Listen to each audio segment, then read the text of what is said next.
Bismillahirrahmanirrahim. Assalamualaikum warahmatullahi wabarakatuh. Perkenalkan, nama saya Mikdad Zahid Ansarullah, Eskom. Saya mengajar di SMPN Negeri 2 Cimenyan, Kabupaten Bandung.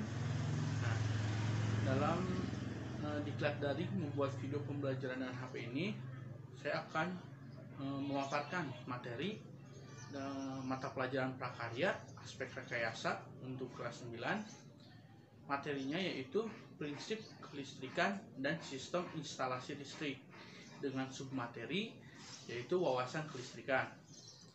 Nah, acara ini atau pelatihan ini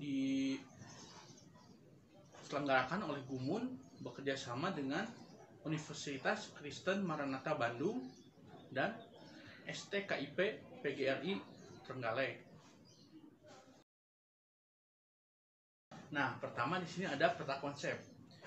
Jadi, prinsip kelistrikan dan sistem instalasi listrik itu terbagi menjadi dua bagian, yaitu wawasan kelistrikan dan instalasi listrik rumah tangga. Untuk pertemuan ini kita akan membahas tentang wawasan kelistrikan. Nah, yang pertama, pengertian. Kelistrikan adalah sifat benda yang muncul dari adanya muatan listrik. Ada dua jenis muatan listrik, yaitu muatan listrik negatif dan muatan listrik positif.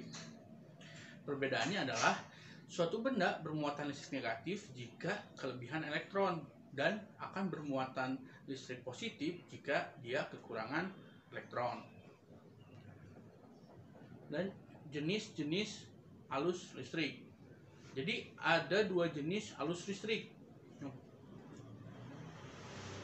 Pertama yaitu listrik DC searah dan ada listrik AC yaitu listrik bolak-balik.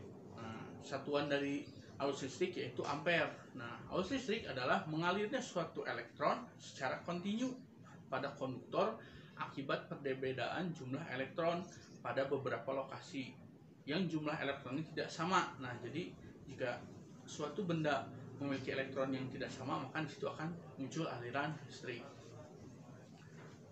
Oke, yang pertama arus DC atau direct current adalah arus listrik yang arahnya tetap, biasanya untuk instalasi listrik rumah tangga. Nah, karakteristiknya yaitu satu, tidak dapat memindahkan energi yang jauh karena akan kehilangan energi. Jadi jika arus DC dialirkan ke suatu tempat yang jauh, maka akan hilang energinya. Yang kedua yaitu mengalir satu arah dalam rangkaian.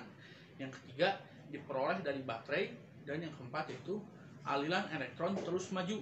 Nah, maju terus dari minus ke positif. Nah, berbeda dengan arus DC, ada temannya yaitu arus AC atau alternating current, merupakan arus listrik yang arahnya berubah-ubah. Biasanya digunakan pada jaringan PLN dari luar induk ke sambungan instalasi rumah. Karakteristiknya yaitu aman untuk memindahkan energi dalam jarak yang jauh. Nah, kenapa digunakan tadi oleh PLN? Karena dia aman untuk memindahkan arus dari satu tempat ke tempat yang lain dengan jarak berjauhan. Yang kedua yaitu berbalik arah ketika mengalir dalam rangkaian. Yang ketiga diperoleh dari generator arus yang bolak-balik. Lalu yang keempat, aliran elektronnya maju mundur. Yang tadi kan searah DC, nah kalau ini maju mundur. Lalu latar belakang arus listrik. Nah, dalam listrik, muatan menghasilkan medan elektromagnetik yang dilakukan ke muatan lainnya. Nah, listrik muncul akibat adanya beberapa tipe fisika. Di antaranya, satu, muatan listrik. Kedua, medan listrik. Ketiga, potensial listrik.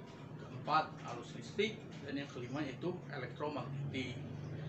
Manfaat arus listrik juga yaitu untuk penerangan dan untuk sumber energi. Itu adalah manfaat utamanya. Oke, mungkin cukup sekian video pemaparan materi dari saya. Untuk kurang lebihnya saya mohon maaf. Nah, untuk materi selanjutnya mungkin kita bisa bahas di video-video selanjutnya. Semoga video ini bisa bermanfaat bagi kita semua. Akhirul kalam, wabillahi taufiq wal hidayah. Wassalamualaikum warahmatullahi wabarakatuh. Sampai jumpa lagi di kesempatan yang selanjutnya.